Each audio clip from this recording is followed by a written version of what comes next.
Hello, and welcome to Forgotten Frights. I'm Josh, and I'm sitting here with Adam.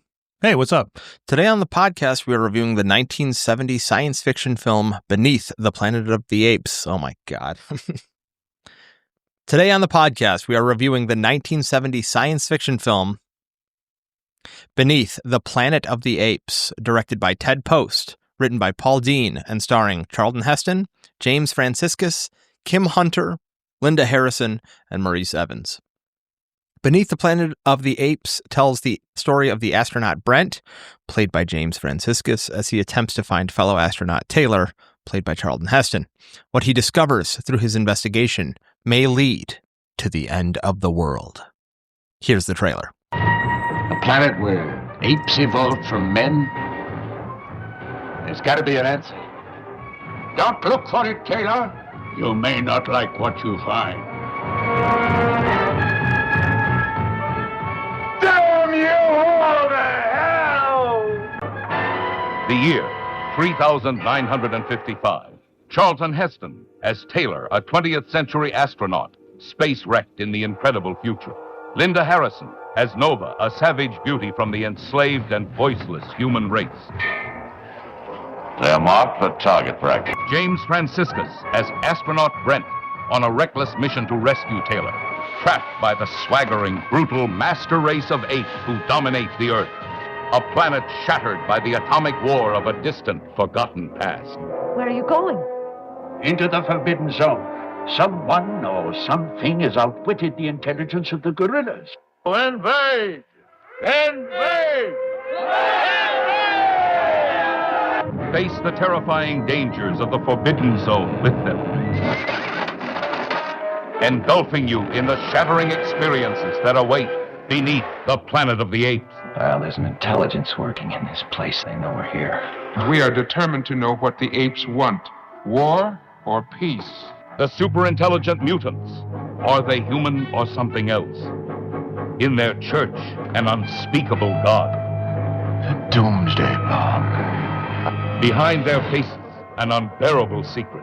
We don't kill our enemies. We get our enemies to kill each other. The irresistible war machine of the guerrilla army versus the devastating secret mind weapons of the subterranean mutants.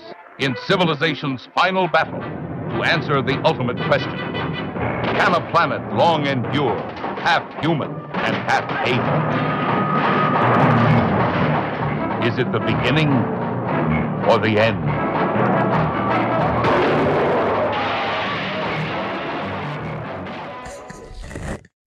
All right, Adam, there it was. The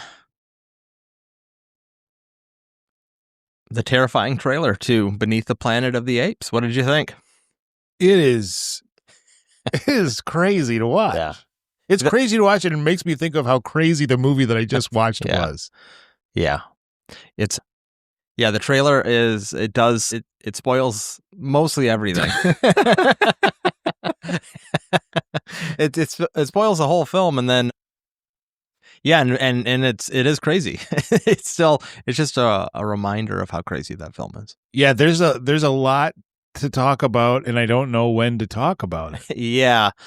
I mean, we're going to talk about it now, but I mean, like, just things are like in my head, like, man. Yeah, this is a movie that we'd have to do like 2 episodes and like 2 watches, because there's a lot going on here. Yeah. But I think it's a film. So I watched it, and I'm going to say conservatively like 10 years ago, which has to be somewhere in there, because around the same time I can remember I watched the film Cop with James Woods. All right. I don't know if you've ever seen that film. I have not. He's a cop. Spoiler. Pretty crazy movie. That movie has an ending that defies everything. It's so... Well, let's leave it for the podcast. We can leave it. Nice. That's a crazy one. And then the film The Apple, I watched that around the same time. And I don't know if you've ever seen The Apple. You remember this is very specific. Yeah, so those 3 films I think I watched over like a weekend or something. Okay. And I just it was such a strange. I think it's because of my more than visceral reaction to Beneath the Planet of the Apes. The other 2 films kind of like are, I don't know, sandwich that film, if that makes sense. All right. So this film has like made those memories stick. And The Apple is a terrible film. I think it's regarded as like one of the worst films ever made. It's like a musical. Okay. Made by Canon Films. Oh, wow. Yeah. And there's like biblical allegory. I bring that up just because, well, we're on a Heston kick this month. We're doing both. Yep. Beneath the Planet of the Apes, and we're doing Soylent Green. Yes. And we've done previously the Omega Man, which has lots of biblical allegory in it. Did it? It was intending to.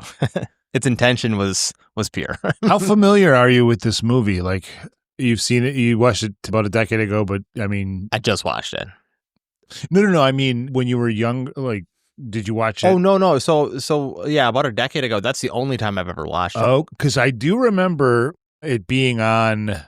The Planet of the Apes was something that was watched, I wouldn't say regularly, but I was pretty familiar with the film franchise when I was younger. Yeah. And I feel like these films were just either on TV as like it's an all day Planet of the Apes thing. Yeah. Okay. But I never actually sat down and watched anything but I'm familiar with the first movie. Yeah. This is the first watch for me. I don't of Beneath the Planet. And I don't think I've ever seen the series outside of the first one. Okay. For some reason I thought you were way more No, I've never. I'm familiar with what is it? Return to Planet of the Apes. Okay. The retcon. Is that the third one?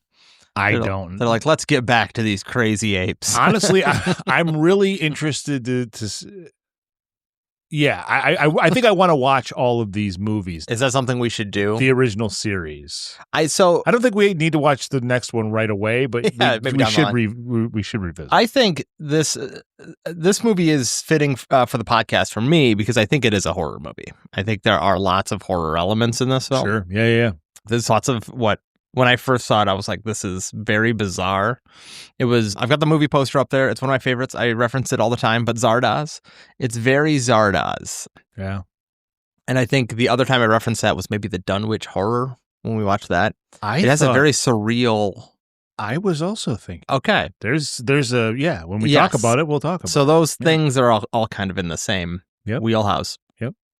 Time too, like just as far as like early 70s. Yeah. Yep. So everybody was doing the same thing. But I guess overall what I'm getting at is maybe not familiar with the rest of the franchise, but it's crazy to me that this film in particular, would just be on like a Sunday matinee on TV when you were a kid. It's the most like mind-blowing like film. It seems like it's interesting how the 60s and 70s, I mean 80s too, but I mean the 60s and 70s produced a lot of really bizarre films that weren't really appreciated until the 80s and 90s. Yeah. And I think it was through just putting them on TV stations on a Sunday afternoon and people rewatching them and being like, this is interesting. It may not be good, but it's interesting. And now a lot of those films have like cult status. Yeah. And I think, this is a movie I don't see referenced too much or that's brought up. I think, and we'll get to toward the end, I think it should be. It's overshadowed by its predecessor. Absolutely. I mean, Planet of the Apes is, well, why don't we get into it? Because we can talk about this during likes and dislikes. Yeah. Before we get there, would you like the taglines? Yeah. Okay, hold on. Sorry, I have some information from the last podcast in here, and it just says, one day you will own a new house, but there will be a chud in the basement. I don't even know what that's in reference to. Okay, tagline number 1. Now civilization's final battle between man and ape is about to begin. Okay. Yeah. Number 2. The bizarre world you met in Planet of the Apes was only the beginning. What lies beneath may be the end. That one's better. Yeah. It's a lot of these are wordy. Like the 70s ones really experimented with, can we get an explanation as opposed to just a tagline, Yeah. I kind of appreciate it more though, because sometimes they, especially with this one. What am I going to go see? Oh, okay. You want me to do that in 5 words? Like a director putting out a novel before the movie. Read this first before you go watch this movie. It'll make a lot more sense. Fire, lightning, protesting monkeys. Number 3, the last one. An army of civilized apes. A fortress of radiation-crazed superhumans. Earth's final battle is about to begin. Beneath the atomic rubble of what was once the city of New York. I don't even know how you fit that on a poster. That's a lot. Yeah. But it explains it, They really have to go. And I'll just get into it now before we dig in. I know we want to get into the film, but it's very clear to me with this movie that they were, and even in researching it, that they were, you get stuck in the wheelhouse of, oh, the ending was a twist. Well, we got to do something. The next film has to do, we've got to do more of that. Give me another twist. Give me another shocking revelation. Yeah. I don't think that's always necessary. I don't know. That has to be the trend, but it's like, I guess they must be going, fans of Planet of the Apes, they have a certain expectation. They need to see Heston, Apes, and the ending should be crazy. Well, it's interesting to think that, the other Heston movie that we're covering this month also has a twist. Mm-hmm. The fact that Rod Serling was known for twists and he wrote the screenplay for the first one. So there's a lot of twistiness in all of this. Yeah. All right. Well, let's get into it.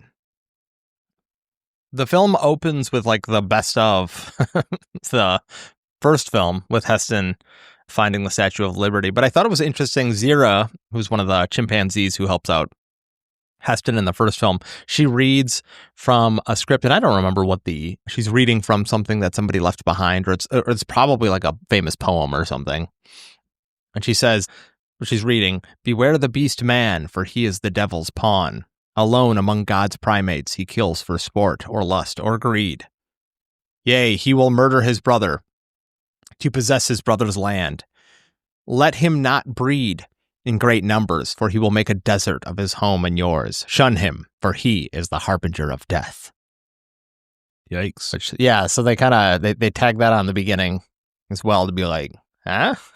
Get it? And so by the end, remember when she said it in the beginning and it happens at the end? Which I think is kind of the philosophy of this movie. Yeah. Man is the harbinger of death. The apes are too. And let's get some psychic mutants in there. It's so weird. It's so weird. Yeah. So we go right from there. Zaius says, "Go to the Forbidden Zone." As he said in the trailer, and Heston goes and he finds the Statue of Liberty is in ruin. He does you blew it up. Yeah. And then he's like, well, we got to go in the Forbidden Zone. Yep. And he gets on his horse and him and Nova. And then the credits start rolling. And I think it's just a lot of shots of Heston and not Heston, I'm sorry.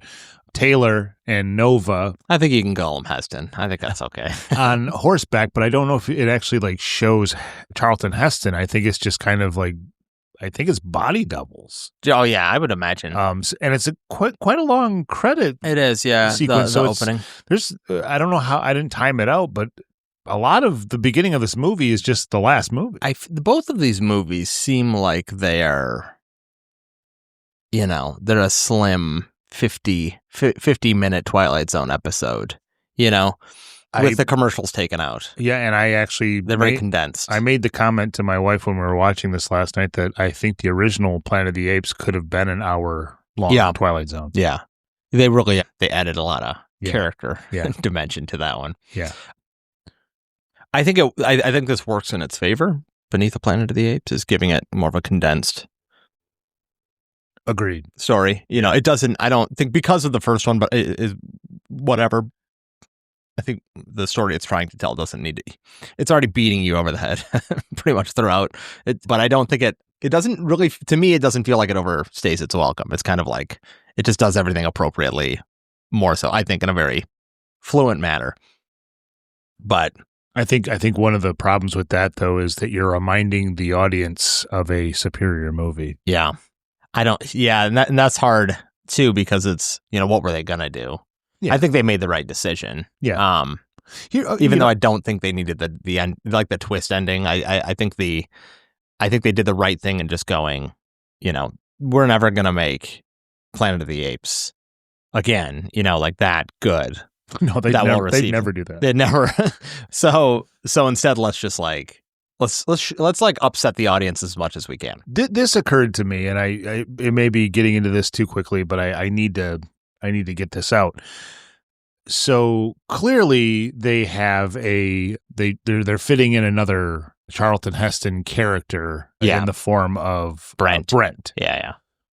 Now, this movie was released in 1970. You said. Yeah, 1970. 1970. Okay. Yeah. So at that time, obviously, going to the movies, you're going to check the paper and you're going to see that Beneath the Planet of the Apes is playing, and it says that it stars Charlton Heston. Yeah. So it's a pretty big bait and switch because Charlton Heston isn't in this movie that much. Yeah.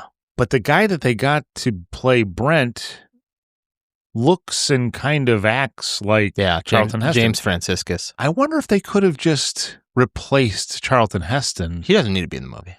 Right? Yeah, he doesn't need to be in there. So couldn't they just have had Brent play Taylor?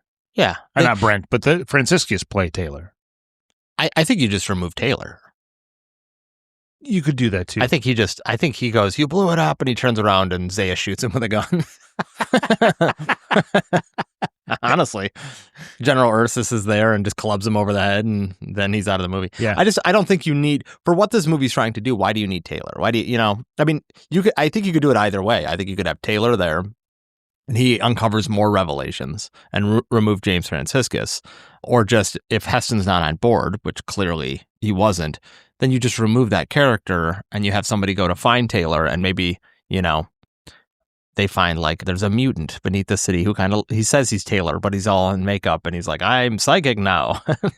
I think it's at that time they felt like they needed the name Charlton Heston. For sure. And I think through research confirms, that they were like, "We got to get Heston on board," and he's like, "I'm not interested in this." Like, I don't. Yeah. His apparently and I don't remember if I put this in trivia, so my apologies. But his kind of like his idea was like, "I don't do sequels. I just do." So Omega Man 2, Electric Boogaloo, just was never going to happen. Which it should have for sure. He's Christ is back and he's kicking ass. Even with the trailer that we just watched, there's shots of James Franciscus wearing the loincloth that Charlton he looks just like him. Yeah, he looks just like him. If I were a moviegoer in 1969, 1970, and if I saw that, I'd be like, "Oh, there's Charlton Heston all over the screen." Like, I don't think people would have. Plus, it's the sequel. Like, they already know it's not going to be as good as the first one. Yeah. So it's just, I guess the studio thought that Charlton Heston was going to, make the movie bigger, and maybe his name did. But I think he seems like he's top billed, so they were kind of going for some. But I could imagine like an angry dad going out into the into the lobby of the theater, like, "I didn't pay for a James Franciscus movie. I paid to see Heston." So getting back to the film, Heston and Nova horseback, we go through kind of a really long or a lengthy credit montage of them riding around, and eventually they get to a point, the Forbidden Zone. I guess this is the depths of the Forbidden Zone, because the Forbidden Zone is like where the Statue of Liberty is. There's the apes are protecting. I still don't know why they're protecting that, because none of the humans remember that. And so they're like, "We don't want the voiceless humans that we subjugate to show up and go, 'Hey, we used to rule this land.'" I don't know. They still control them. So it was mostly just for Heston's sake. I'd rub it in their face. If I was a monkey overlord, I would have that. Yeah, I would have that posted up somewhere. Yeah, we blew it up. What are you going to do about it? But Heston goes and he runs. They're riding horseback, and suddenly there's like lightning. It starts like, I think the effect was supposed to show lightning is like hitting the ground around them. It's so poorly done that it just looks like it's an overlay. It looks very bad. Yeah, so I don't know what the intent was there. And then the fire looks equally as bad. And then there's just like another fire overlay on the front of the screen. It's clearly not touching anything. It's just like its own separate.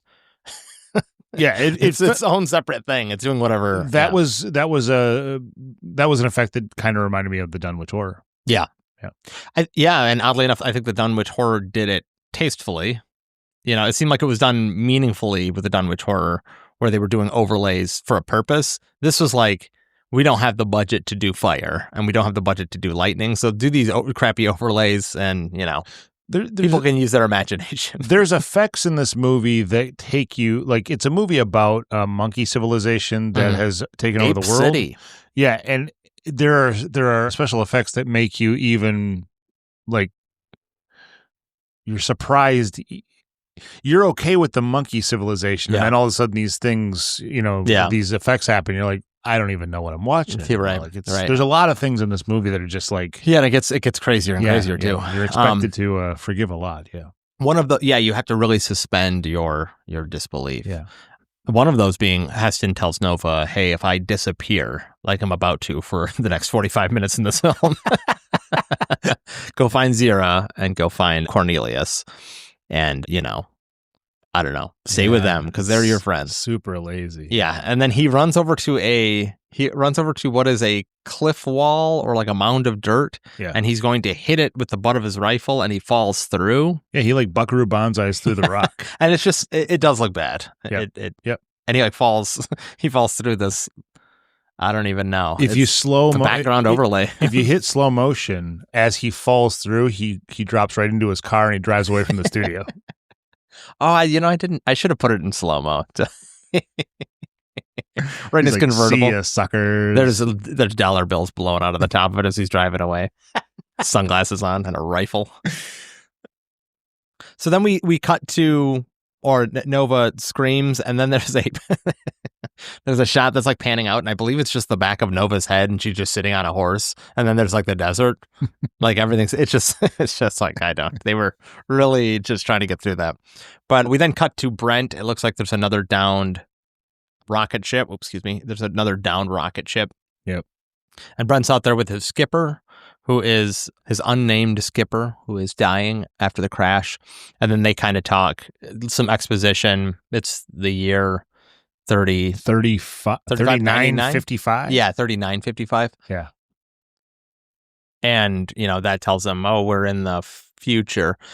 My confusion with this film comes from, did Brent know then that they were in the future of Earth? No, he found out later. So what is a similar scene from the last movie? Yes, but what is why does it matter then that he says 35.99 or 39.55? 39.55. Why does it matter that that's a year that they talk about? Just to say that we've gone ahead so far in the future, and then the dying skipper is like, my wife. Right, but where do they think they are then? Just on a different planet? I think all the astronauts in the first movie were just like, we have to be on a different planet than Earth, and this guy is the same way. Like, it can't be Earth.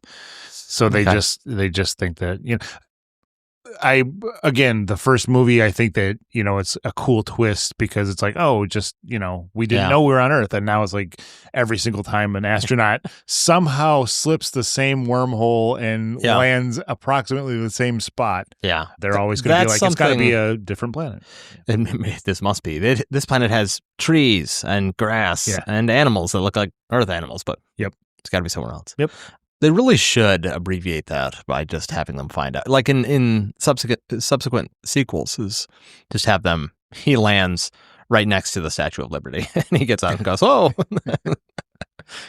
like, because there's a later scene where he's like, they blew it up, like you were saying. And it's like, well, we did this. Yep. Why are we doing this again? Yeah. So it's shocking for the character, but they're like, the character's really shocked. Like, what about the audience? Yeah, who cares? It's the law of diminishing returns. Yeah, it's like that Brent's going to see monkeys, and he's going to be like, "Oh my god, and we already know." It's like, okay, you're going to see monkeys. You're going to meet the mute lady. You're going to, He should really land at Zeus's feet. He should crash into the cage. yeah, and then just be in the cage, yes. and then tear his clothes off and put the collar on. They should, yeah. Like, all right, and I'm ready. Like at Zeus's feet, and he's like, "Welcome to Earth," and he's, "Oh no!" Everything just welcome to Earth. It's just like 5 seconds. Boom, we're moving on. Welcome to future Earth, Forbidden Zone and stuff. He's got to say everything as quickly as possible. Welcome to Earth. Don't go to the Forbidden Zone. We rule now. Yes, we're apes. We rule. Humans drool. The chimps are cool. So Brent then we get into Planet of the Apes, the first one. Brent runs into Nova. He then goes to Ape City. Oh, he sees that she's wearing tailors. Oh, yep. And just, I'm not going to linger on it too much, but Charlton Heston, like, we watched 2 Charlton Heston movies in a row. He just touches women's faces. Oh, he so loves much. it. He loves it so much. He puts his dog tags around her neck before he disappears into the rock, and he's just like, basically pats her head like, good, and like, you're Nova, I'm Taylor. But anyway, so anyway, it is. Brent sees that she's wearing Taylor's dog tags, and he's like, we got to find Taylor, I guess. Yeah. He knows Taylor's there. This is our second Heston film. But across what will be 3 films, there's like Hestonisms for sure. Yeah. Gun. Like, he doesn't even fire a gun, but he holds one in this movie. Yeah. Multiple times. Yeah. Shirtless. Or in a very strapping. Yeah. And then big, just toothy grins Sweat, and yells. teeth. Yeah. And just very. And then also, I wanted to point this out, and I'll bring it up in the next episode as well, so sorry, listeners, but Heston loves being a martyr. He loves it. It's his favorite thing. He loves being killed for his beliefs. He loves it. He loves being murdered for the things he believes in. And that shows the ultimate sacrifice for him, is that he's willing to die. And sometimes to the detriment of those around him, let's talk about that. If I forget, try to remind me. Maybe at the end of this film, let's talk about that once we close out the plot. Just the martyr part of it? The martyrdom, because I think that's a big part of the end of this film, and it's a part of the next film and the previous film. We could just do another episode that doesn't cover a movie, and we just talk about how Charlton Heston has impacted our lives. I would say for the better. Like a talk about, yeah. So once he figures out Taylor's on Earth, he goes and he does this movie is lazy in many ways, but he does, there's a point where he goes into some bushes and he it's just his head in some bushes and he's like, Ape City. And he's like looking at all the apes and it just running around. Yeah. It does a 70s close pan of Ape City. And it's very underwhelming. It's just, we know that it's going to happen, and there it is. And there's all the monkeys, and they're separated in 3 different species, and they're all wearing the exact same outfits for whatever species they are. And he's just like, apes. Yeah. And that's about it. That's it. Because then they pretty quickly they run into Zira and Cornelius. Yeah. They talk to them, and they're like, Zira tells them, hey, don't talk because they'll kill you. And even when they get they'll study you and dissect you. When Nova and Brent get to Cornelius and Zira's place, again, I wonder if this was done intentionally, but Zira's like, Taylor? Yeah. Even the audience is like, is that Taylor? Yeah. Even the monkey who knew Taylor's like, are you Taylor? Doesn't matter. Who cares? So they dress him down. Literally, they make sure he looks like a mute human from Earth, future Earth, and tell him not to talk. Yes. Oh, wait, would it be from future Earth? Oh, yes. So he looks like a human living in future Earth. Yes. I just blew my mind for a second. I was like, because then they think it would be past Earth for them, right? Brent is from past Earth. Correct. But if he wore his past Earth astronaut clothes, he would look like he was from past Earth and not future Earth, which is their present Earth. What a crazy sentence you just said. Sorry. Sorry. If he wore his past clothes to present clothes. Right. For they're future new Earth. Clothes to him, but very old clothes to the monkeys. This is getting into some Dr. Terror's House of Horrors logic that we have to, we got to be careful. Yeah. So, I mean, to propel the plot forward, they are then found out. They are chased by General Ursus's men, and they're caught in a big net. Yep, just a lot of the same beats. Yep. But they run between 2 trees, and then the monkeys apes jump from the either side, and they've got a big net, and they throw it over them. Yep. And then they're taken to the future Earth pen, Or sorry, the future man Earth pen. I don't know the mute Earth. Yes, where the other put in with the other are. humans. Yes, yeah. And then from there, they're going to be transported in a cage wagon.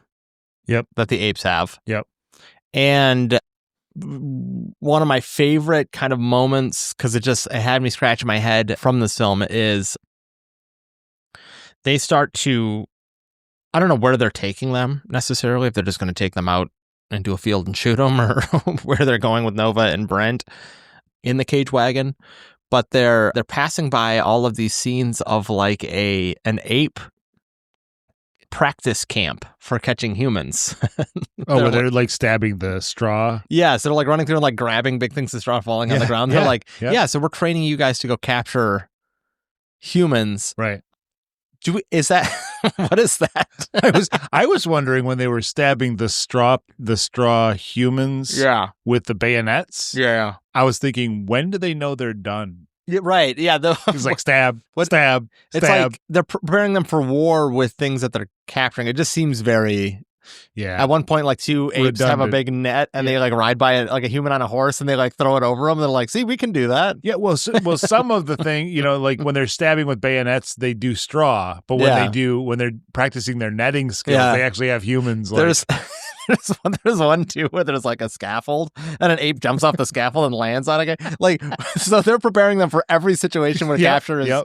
That's insane to me. Yeah. It's like, what if, like we have to set up all scenarios where you have to capture humans and like they have to set a human on fire, push him off a cliff, and you have to avoid the human just in case. Yes. Yeah. They're like, what if you're on a cliffside and there's a human down below? We got to prepare you for that. Yeah, exactly. Like, and then he jumps and he's like, good job. But you still only got 8 out of 10 marks for the cliffside capture. So yeah. At that point, they get beyond that, and then Brent kind of breaks out of the cargo cage, the cage wagon. I don't even know what that is, but he breaks out of carriage. With like a cell or whatever. Yeah. And then beats up the monkey who's driving it, and then takes that over. Yep. Getting them to the Forbidden Zone, where they then find a big hole in the ground. Yep. And go into a cave entrance. Yeah. Yes. Now I don't remember. Does Brent see any of the psychic stuff before they get into that cave entrance? Nope. They just get in there, right? They're about to embark beneath the planet of the apes. Nice. Yeah. No, he doesn't. He yeah. doesn't feel the psychic until they're approaching a ladder, and when he hears like a noise. Yes. And then when he puts his hand on the ladder, the noise stops. Yeah. There's like the hum. Right. There's like Yeah. And it's at this point that I think Zaius and Ursus, General Ursus, are they're like, we must go kill the remnants of the humans. Yeah. It becomes like a Fury Road situation where they're going to like chase after them and exterminate them, but they run into some problems themselves. They do. And this is purely just a plot. A sequel plot hole, which is that, they know that humans exist in the Forbidden Zone, although it was never brought up, but that there are other humans that they have to go exterminate. But they don't know about the other race of people, right? They must, right? Because they're all armed and they're ready for combat. But they know that they're like psychics? I don't know if they know that, but they know they're human, right? Yeah, but I guess what confuses me too is their only involvement with humans has been like mute caveman, like Cro-Magnon human, right? Right. So they're like preparing for war. So I don't know if it was like, and then they didn't even use any of the skills that they learned clearly in that boot camp. No. So they were like, just forget all that. Just grab your guns. Yeah. Now that you're good and worn out, get on this horse. Carry this flag. We're gonna shoot. Should I bring my net? No, we don't need it. We don't need. Bring the gun. Oh, okay. Should I wear my cliffside boots in case I have to jump down on somebody? So Nova and Brent, they encounter a being that's kind of in a church. Yeah, because Brent is also they go to drink out of a fountain, and then Brent gets so gross. Yeah, he like water starts coming out of it, but he gets like overwhelmed with psychic. You can see him like, whoa, like what's happening with my brain? Yeah, and the water is like brown and clumpy. Yeah, he tries to like drink out of that. But I think when the fountain starts again, then they're going to go drink out of that water spout. Yeah. Nova's still just drinking out of the brown and clumpy water. I don't know what that is. But he gets overwhelmed with like psychic manipulation. Yeah, he starts to like attack Nova. And then he starts drowning her in the thing. And then he like breaks away from it and he goes into, there's like a door, a big like cathedral door off to the side, and he goes in there. And then, like you're saying, he runs into. Yes, I forgot that they did the water thing. Then. Yeah. I think just to show more of the, there's like the hum, there's more psychic manipulation going on. So yeah, they're able to control Brent, and he couldn't even see the psychics yet, but they were like controlling him. He gets into the wider area, and then he kind of meets the psychics. Yeah, and the first one is just, I don't even think there's really much of an exchange. He's just kind of like, he's just yep. Yeah, he's like, and he's praying to a giant missile. Yes. A very phallic missile. He is. I'm not joking. It's twice now you said two things that are just insane, that now hearing them but he is vocalized, I'm like, what? Yeah. So yeah, he is like, he's like, I was just praying to my God. And Brent is like, it's a big missile. He's like, yep. Yep. Well, see you later. And so two other humans come and collect Brent, and they take him to be interrogated, and he's put in a room where there's like the high council of humans, and they're all psychic, and they're talking to Brent through psychic waves. And there's one off to the side who like closes his eyes and like gets like, I don't even know, like pries into his brain painfully. Well, yeah, for secrets. It's interesting though, because before they were controlling him from another room, and then the one guy, he like walks down some stairs and gets closer. He's like, he really like squints at him. He really turns it on. Yeah. And then Brent, they're asking him questions that he can't really answer. Yeah. They're like, you're lying. Yes. And every time they do like a mind thing, there's like a blip. It's like a little blip noise. Yeah. And they boop it's like boop. And then it's like a telepathic thing.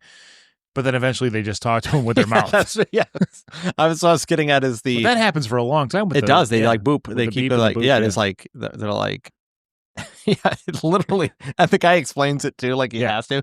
He's like, yes, we can't overwhelm you with our psychic thoughts. So anyway, we're just going to talk to you with our mouths. Right. And at one point, Brent's like, I can hear you, but your lips aren't moving. Oh, wait, now they are. Good. It's like, well, that part's over. We just wanted you to know that we can do that. Yep. They bring in Nova and Brent. They have Brent choke her again. It's like, and then they take him after he reveals that the apes are preparing for war. Yeah. And we should say too, because it's like, this is very clearly like a 1970s anti-war protest film, I guess, that's talking about, mutually assured destruction and about nuclear warfare. Yeah, like Vietnam. Vietnam type strong. stuff. Yeah. I think there's also some Cold War stuff kind of creeping in there between like, we have differences, we're going to blow each other up. Yeah. Now, in what framework, I don't know, because it seems like the ending is kind of confusing that issue. Also, Heston's involved, so I don't know if this is a domino theory type thing where it's like the communists are evil, there are still good guys, but the humans are also evil. I don't know, it's kind of like, it's weird. I don't know I don't exactly know what's being said outside of, we are violent monster. Everybody's violent. We're going to kill each other. Except for the chimpanzees. They're good. So that's the thing. The other thing. Right. There's like as General Ursus and Zaius are leaving, the chimpanzees are like good. And so they're doing like a peaceful protest where they like lay down and they're like, no more war, no more war. And then there's a scene of them being like, the chimps are like laying down like Vietnam War protesters peacefully protesting, and they're like laying down. And then the cops just pick them up and load them into like wagons to take away that's exactly what happens. It literally looks like, at one point it looks like protest film, like it's shot in a way where they're like picking them up and loading them. They have onto signs. Yeah. And then it's like but that's definitely like a get it. Huh? Yeah, because they're like the protesters. Yeah. Regardless, we get back to Brent, and he is taken down into their like prison cell area. Yes. And put in a cell with Taylor. Now the psychics are like, we are peaceful. Now kill each other. Yeah, we're not doing this dirty work. And that's one of their things. They're like, we don't kill people. We make people kill each other. Yep. Out of peace. Yep. So then Brent and Taylor start fighting each other. And then the psychic gets bored of that, and he like has his helper like hand him a big club off the wall, and he like opens the cell to throw it in there. Now, before that happens, before he gets put in the cell, we have to say that the big reveal of the psychics are that they're not so they are human, but they also have like Dr. Phibe's face. Yes. And they all peel their masks. Just like Dr. Phibe's face. They have like really good like skin technology where they can like make their faces look very human. This is very weird to me. And they all pull their human masks off to expose Phibe's face. Now, who are they hiding from? Okay, so that's the question. I like and I hate this. Tell me more about how you like it. I like this because after the psychic gets Taylor and Brent to try to kill each other, he throws in the club. Uh-huh. They fight with the club for a little bit, and then Nova shows up and distracts them, which gives Heston time to pull the psychic guy in and kill him by closing the door on him, and he gets like stabbed. Yeah, he gets stabbed. There's like the walls have like spikes on him. Yeah, and he falls to the ground and he says, "I will reveal my true face," and he takes his mask off and reveals his mutant face. Now, we already saw this because before Brent gets brought down, I forgot, they have like this song where they sing to the bomb, and they're like, "You are the greatest bomb." They do. And then they all take off their masks and are like, "See, we're gross." And then Brent's like, "Oh my God." Yep. So I like this because there is the weird psychological mania of like, we want to look human again. We want to look like who we were before the war, before all the damage was done. And then our true selves, that this is what has happened to us, our mutant things. That's why I like it. I think it kind of like, it's also like unexplained. So they have these masks, but they need to, before they die, reveal their true selves to die. I like that idea. I don't like it because it doesn't make any sense. I appreciate you looking at it that way, but you're doing a lot of work for this movie. I am. They're telepaths, so they could make people think they look a certain. I don't know why they don't do that. And then, when your resources are that low in every possible way in not a dystopian future, but a war-torn world, like, where are you getting this? Like, what if somebody tears their cheek on their mask and they're like, I need another one? It's like, we can't keep making your face. There's a deleted scene where when the apes bust in and they start killing all the mutants, they kick a door down and there's a silicone mask maker and he's like, oh no, and he's one of the mutants, and they just shoot him so much and all of his masks. So they did have one. Right.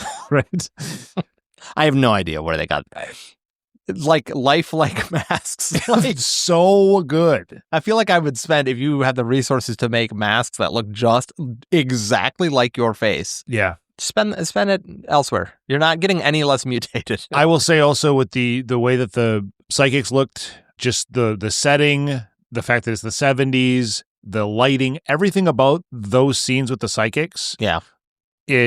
It kind of shocks and makes me a little disappointed that Donald Pleasence isn't in this movie. Yeah. Like it looks like he should be in this movie. He should. Yeah. I mean, he should be one of the priests. Yeah. Yeah. Yeah. 100%. He should.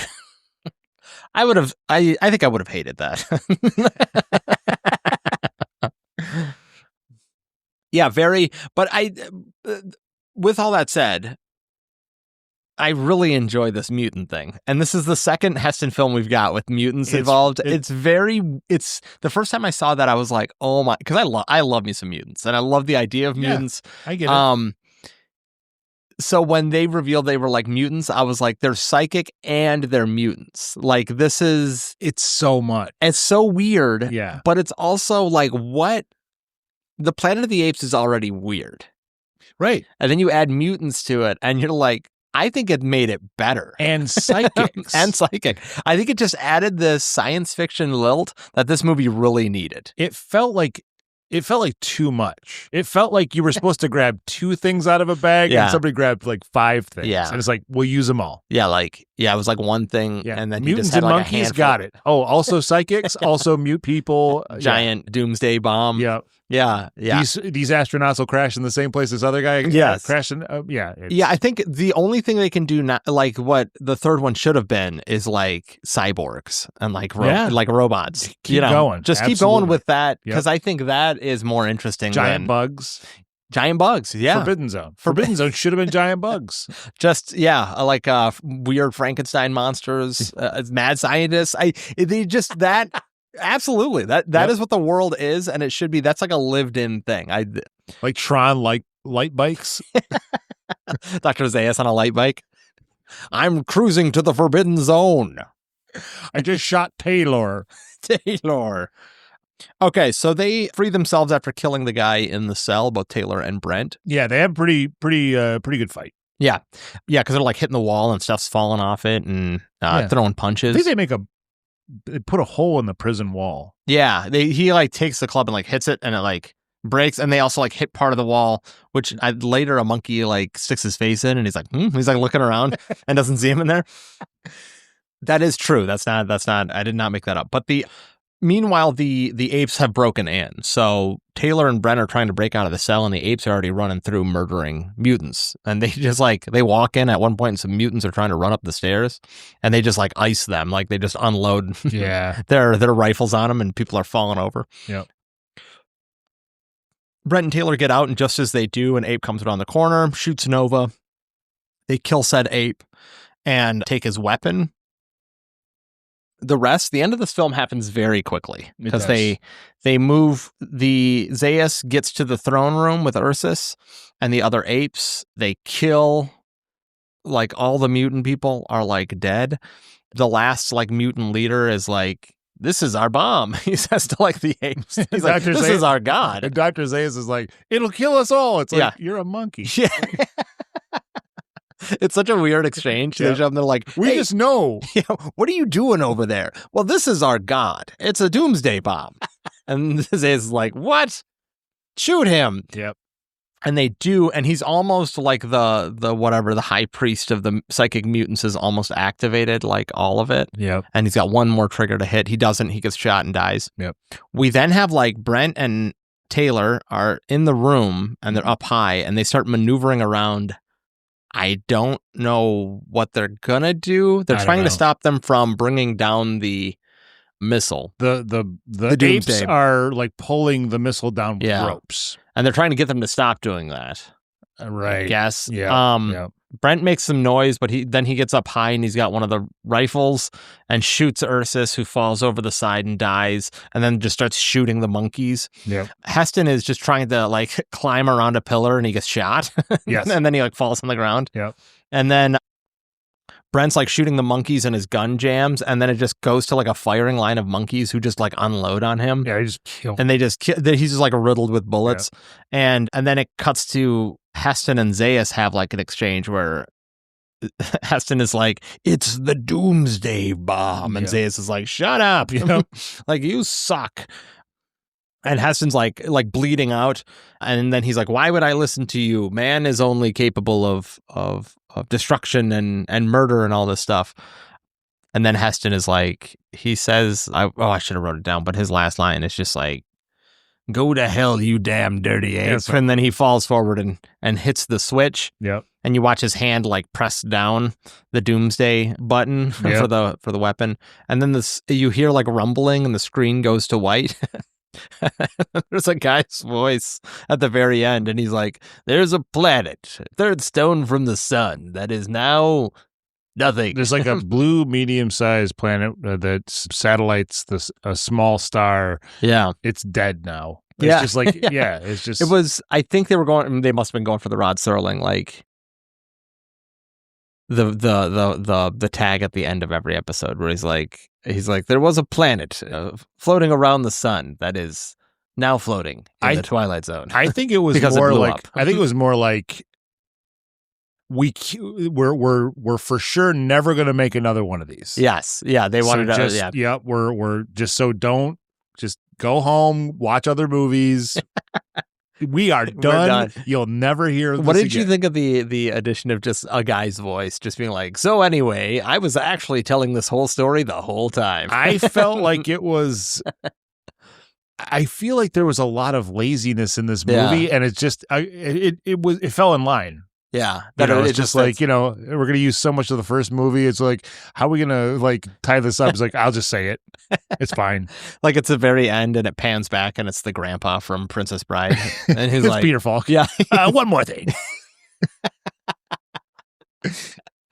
What do you think of the end of that story? Excuse me, mutant. One more thing. Hey, Grandpa, why were they wearing lifelike masks? Go to sleep. Yeah, you're sick today. Shut up. Oh, one more thing. Shut up. So he jumps into his convertible. Okay, and that is the end of Beneath the Planet of the Apes. Adam, anything you wanted to add before we go to a short break? Yeah, the only other thing I want to add is any scenes where there were apes, only apes, and they were talking to each other, I could not focus. Why do you think so? I don't know. Like Dr. Zaius and who is the Ursus? Ursus were in like a sauna, and they're wearing like towels and they're like talking about stuff, and I'm just like, it felt like a stage play. It felt like like a Doctor Who episode. It was I felt like maybe it was just trying to explain, added for exposition, for sure. But it's just the fact that it was just too. Apes. Clearly, the only thing that makes men in them monkey masks, the only thing that makes them not human, aside from the outfits, are when they shamble. They kind of do this funny trot, but it's like, because it just also looks like humans and monkey. There's no like character development. It's not like, oh, I didn't know you also like putting together puzzles. And Dr. Zaius is like, yeah, it's one of my favorite things. Exactly. There's none of that. It's or some future stuff that we wouldn't understand. But they're doing all the stuff we do now or that we would have done in the 70s, only now they're in the future. Yeah. I don't know. It does cut to them often, and they're like, yes, we must continue destroying man. I was like, well, we got that already. Yeah, so this future disco dancing is pretty cool, huh? Hey, I didn't know you like finger painting. I know, it's my favorite thing. You want one of these future pet rocks? It's got 3 googly eyes for the mutation. All right, let's take a break. When we come back, we're going to do some trivia. I've got some goofs from the movie, and then we'll get to our likes and dislikes. Sounds good. We'll be right back.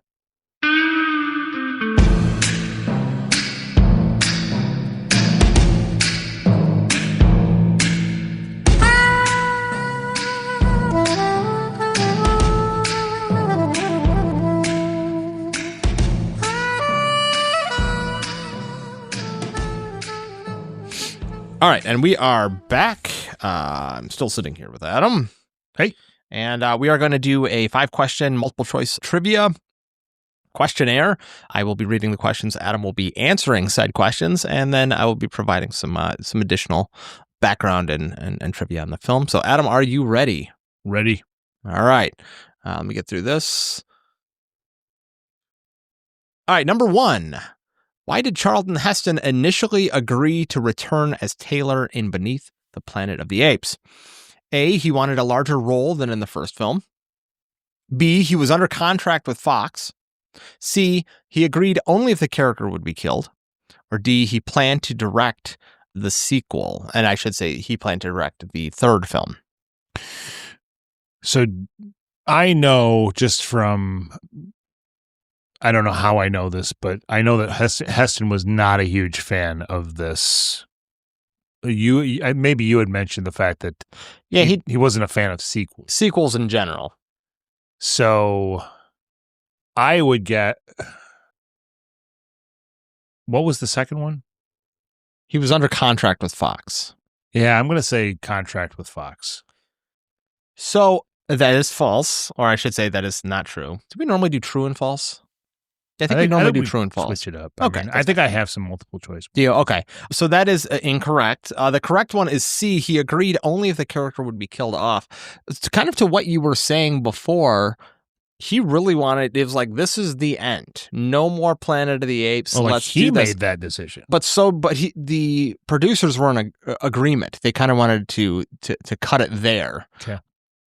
I think it turning out the movies being like cash cows changed their mind as they got into additional films. But yeah, he was like, I'll do it if you kill me.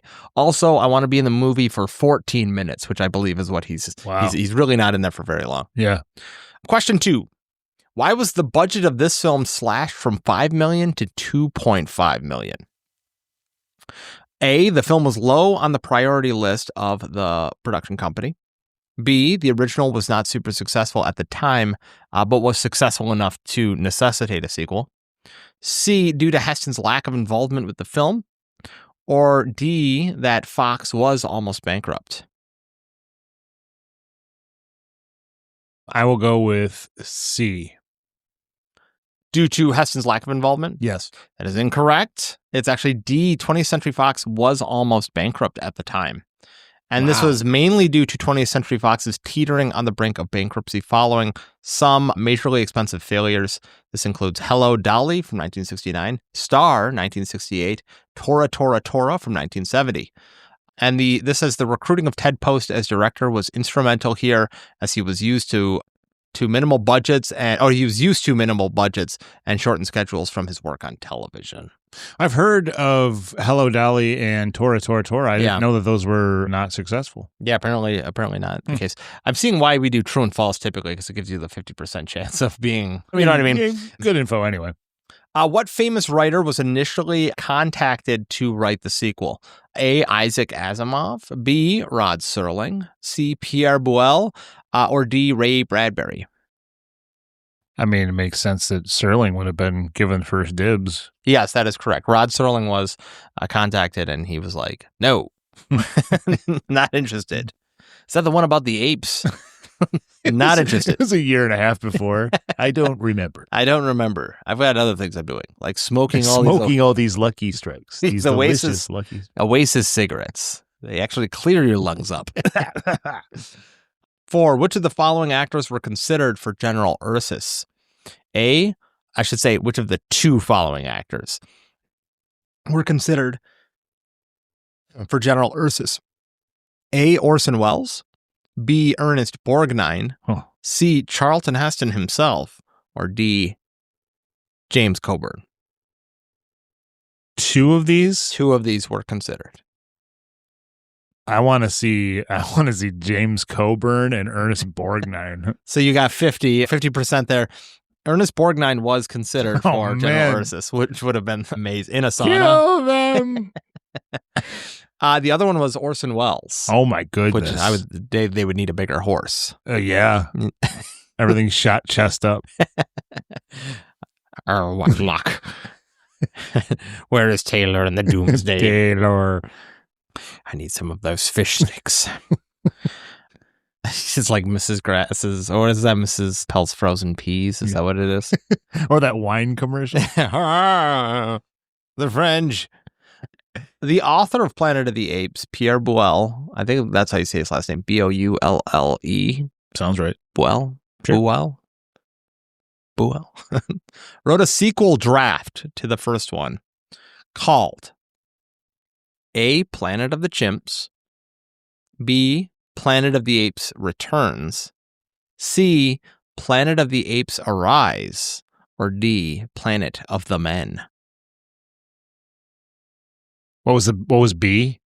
Planet of the Apes Return. It's got to be Planet of the Men. It was Planet of the Men. Yeah. Believe it or not. Return seems too like 80s. Yes, 90s. yeah. It involves, so here's the script. This is what he wrote. It involves Nova and Taylor having a son named Sirius, who eventually leads a human uprising against the apes. The apes lose their intelligence and are back to being animals by the end. The last scene has Dr. Zaius doing tricks in a cage in a circus. Ugh. Yeah. They put him. That sounds like my pitch about the Omega Man 2. Yeah.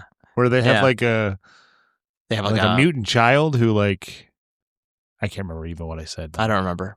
It would be weird if it was a mutant child and but he's a good guy now. Yeah. Or he does an uprising against more humans and they overthrow him. Yeah, they just keep doing it. And he's successful. They still build trebuchets. Yeah. Okay, Adam, I was not keeping track. I think you got Planet of the Men. I got them all right, yeah. Wait, you got 1.5, 2.5, All right, 50%. 2.5. Yeah, so you got about 50%. Nice. Yeah, interesting.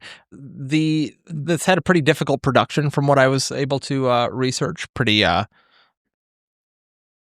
some issues, one of which was that James Franciscus, who plays Brent, really did not want that bleak ending. He was not interested in the whole world being destroyed. Yeah. He thought New York should be, that area should just explode, and that should be the kind of, which I think makes more sense. Yeah. Yeah. Heston wasn't willing to budge, and he had a lot of say in this for coming back. And he was like, no, we need everyone needs to die. Like the planet, like that's, and they like the production, they were like all behind it. But then in years later, he was like, yes, it's pretty crazy ending. They wanted something that really like the end of the first one. But he's like, nah, it was too bleak. Yeah. It's just too much. I think it's fine. I think that movie's so crazy. I have thought about Beneath the Planet of the Apes for many years because of that ending. Just because I was like, what? So everyone's dead now? Like, it's just a crazy way to end your film. I don't know. I thought it was daring. I thought it was very daring and creative.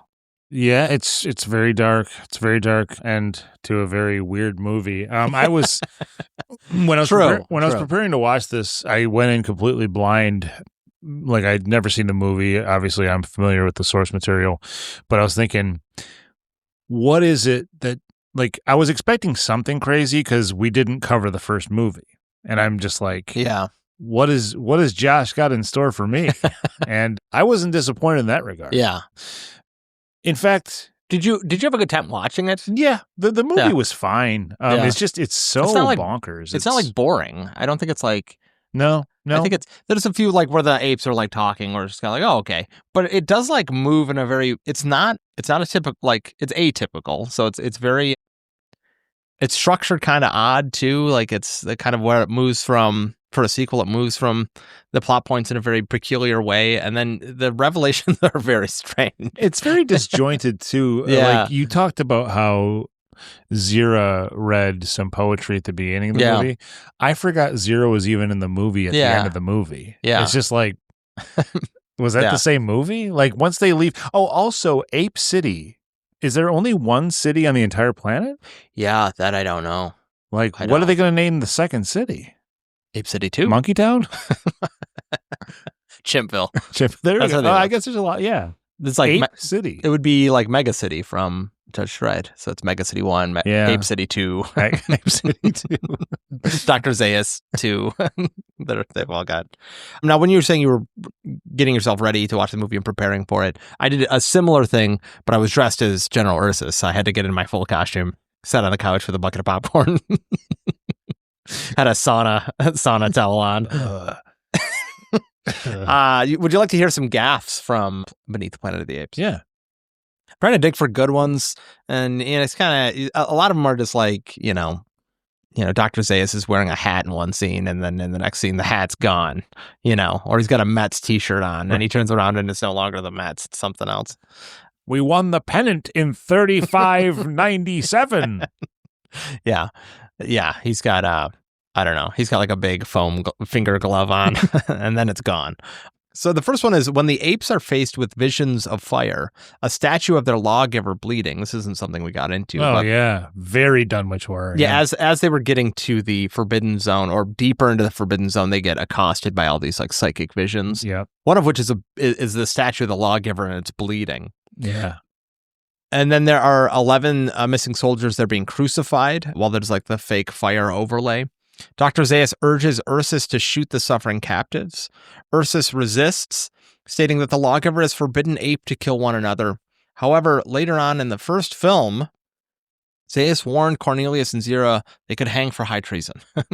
You're saying earlier in the first film. So in the first film, later in it, okay, Ursus was like, we can hang you and kill you. Right. In this one, he's like, we're forbidden to kill any apes. Yeah.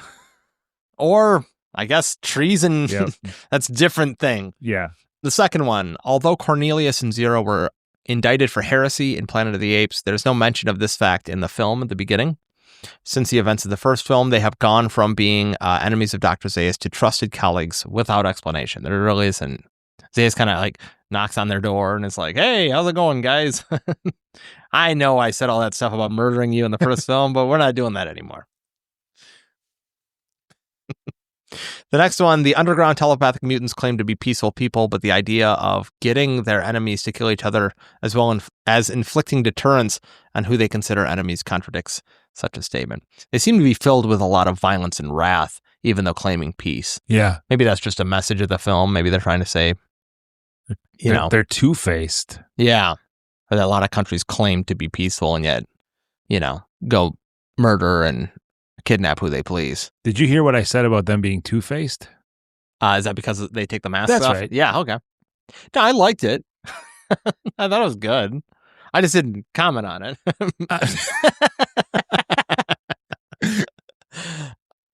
Here's a gaffe from some of the home video packaging that shows a picture of Roddy McDowall as Cornelius. Oh, no. Cornelius was played by David Watson in this film. McDowall was busy. But the archival footage he was busy not being in this movie. Do you want to dress like an ape again and embarrass yourself? No. I'm good. How about for the third one? How much money did you say? So the archival footage of McDowall as Cornelius is played at the very start of the film. And then later he's played by somebody else. Yeah. So they tried to get Roddy back and he was like, no way. Yeah. Won't do it. Taylor also, when they're in the prison cell, Brent and Taylor states that the bomb has a cobalt casing. I think that sounded cool, but cobalt is a kind of a blue, I guess it'd be like a gunmetal. Yep. But the bomb was gold. It was very good yellow. It was the most gold. Yeah, it was very gold. Yep. Yeah. It's very large and unmistakably gold. Yep. Yeah. I think that's why Brent was like, from across the room, was like, hey, didn't you say this was cobalt? He's like, whoops. Sorry. So that's the end of the gas. We're just really on likes and dislikes, and then we can close out the episode. Adam, did you want to, why don't we both start with our likes? We'll push to our dislikes. And then, I don't know, do we still recommend these? Do we still have like a recommend? Would we recommend these Forgotten Frights? I don't think we do recommendations anymore. I think we did. I think a couple of the previous films we did like our favorite death or something. Why don't we do like a recommend maybe? I don't know. Yeah, I mean, we don't have to. I would.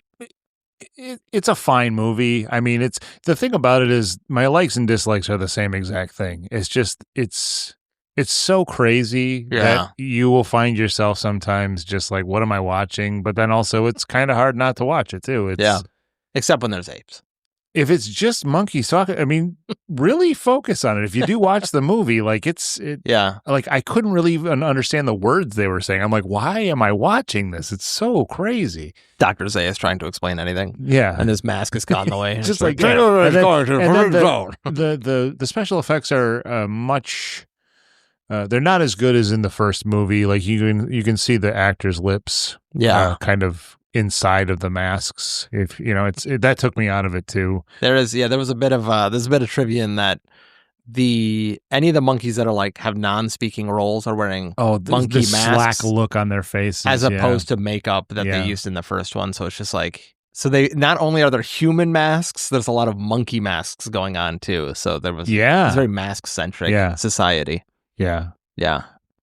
But yeah, I mean, it was okay. Yeah. It was very like, it is a bizarre movie to watch. Yeah. It is there's just things going on. There's a lot packed into this for good and bad. Yes. Yeah. No, I agree. I think what I like is this movie's very weird. Yeah. And I think until we do it, it's bring up Zardoz. It just has that, like you're saying, it has that quality of like, I can't look away. Yeah. Or it's so. My cat is up by the computer and I don't like it. Come on, get down. I'm sorry, you're too many pounds to be doing that. Yeah, it's a weird movie, and when they pulled their masks off, revealing they were mutants, it's odd. And the doomsday bomb thing is like so weird. The climax of this film is a bunch of apes standing in a room with a doomsday bomb. Yeah. They mow down the heroes so quickly and so effectively. One thing I don't want to forget to mention, when they're doing when the psychic mutants they're having their church service. Yeah. whoever's leading the choir, I guess not the choir, everybody's singing, but the societal choir, the communal choir. He'll sing something, or he'll say something, and then the whole crowd will sing as well, the whole congregation. And at one point he's like, amen, and they're like, amen. Like I was like, what are they singing? It's like, oh, it's just one word for a long time. Now that's not all they sang, but that was funny to me. Yeah. That is. It seemed like a parody. The words of the song were like literally like, the bomb helps me sleep at night. Bathe me in the fallout. Like it really was. Yeah, they did. Anoint me with bombs. Yes. I think at one point Brent was catching on to the words and he started singing them too. He was like, amen. Two things. One, let's briefly talk about Heston's martyrdom. I want to get back there because you just reminded me. Yeah. The other thing is there should have been the reveal that at the very end, Zaius should have pulled off a mask and revealed he was a mutant ape. I think that would have been interesting. Yeah. Just why not? Because getting into likes and dislikes, it's bonkers. It's a crazy movie, so why not? And everything's going to blow up anyway. So all the monkeys pull their masks off. They're all mutant. They all take off their masks and they're humans. There were never apes. Yeah. It was just a land. And they can't really talk at all. The planet of the men. But Heston's martyrdom, I just wanted to, because that very last scene, he's clenching his chest and he's bleeding everywhere. And he loves being the martyr, as I mentioned, because he's like, don't you see, Zaius? Like, this is madness. This is crazy. He doesn't say that, but his actions clearly are alluding to this fact. And that when Zaius is like, no, you're all crazy, he's like, then you all must die. Yeah. And he like hits the bomb. And it's very reminiscent of Omega Man, where he's, if this is the way I want the world to be, and if it's not going to be that way, I'm going to shoot you all dead. Society has moved on without me, and they're doing fine. I will kill you all. I will kill you because of that. Yeah. I've spent 14 minutes in this movie, and I still get to drop the bomb. I get the final. Yep. I get the final bit. And Brent guy dead already. Hope he didn't get invested. He didn't even make it to the end. Yep. It was just like, we're all dead. Yep. We're all dead. So that's it. That was Beneath the Planet of the Apes. I don't have anything to add. Oh, dislikes. I don't. No, really, I don't really have dislikes. It's not like if you take this movie seriously, you're going into this wrong. Yeah. I think it's it's very it's a Omega Man adjacent in that way, where I think it's just you'll laugh some. It's one of those movies where the effects were bad. Yep. And I think there's because it can be just confusing and weird. I think that's probably not good for a lot of people. But but if you know what you're getting into, it's fine. It's a good. Yep. I thought it was a great Saturday night watch. I think I had a good time watching that. I agree. All right. Well, that is it for Forgotten Frights. I was going to start adding that, you can reach out, if you have questions, comments, corrections would be a big one, or if you have additional trivia you want to provide to any films, forgottenfrights@gmail.com. You can send anything there that you'd like. I'll read it on the podcast. Hate mail, I'll read that. We got a YouTube comment that was like, this isn't even the movie. Just pass on this. Like it was something like that. That was because the YouTube is just Forgotten Frights and then the name of the movie, the year. Yeah. So I think some people might have been clicking it going, okay, I'm going to watch the movie. So I changed it to Forgotten Frights podcast. Yeah. And I'll have to put like movie review or something in the thing. But the comment was like, because all the other ones are like, oh, good job, fellas. Nice work. And then there was just one that's just like, pass. It's just audio. It's not even, I can't find 1963's so-and-so. It's like just archive.org. Just go there. You'll find the film. I'll say that, I'm just speaking for Josh. I mean, we've just, like a lot of other folks, we've been watching movies for a long time. We enjoy movies. And when we talk about them, we're not going to get everything right. I mean, we're off a lot of it's off the dome, especially when we start talking about other movies that we haven't seen for a while, for a long time. So yeah, I mean, it's all done in fun. Yeah. Yeah. So with that said, that's it. And what is it's been a little while since we did one. Good night and good fright.